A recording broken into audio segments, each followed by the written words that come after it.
Viral sebuah video memperlihatkan seorang wanita disabilitas bekerja sebagai tukang menguliti jagung. Video itu beredar di beberapa akun Instagram. Terlihat wanita berbaju biru duduk berhadapan dengan ember hitam. Ia tampak sedang menguliti jagung menggunakan tangannya. Tidak terlihat jari-jari di tangan wanita itu.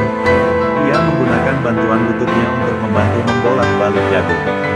Jagung tersebut ia kuliti sedikit demi sedikit dan dimasukkan ke dalam ember. Narasi dalam video itu mengatakan wanita tersebut hanya dibayar 15.000 setelah menguliti 60 liter jagung. Jadi, wanita disabilitas itu dibayar 250 perak untuk 1 liter ember. Warganet mengecam bos wanita tersebut karena memberikan gaji yang tidak manusiawi. Hal itu membuat warganet merasa iba dan kasihan.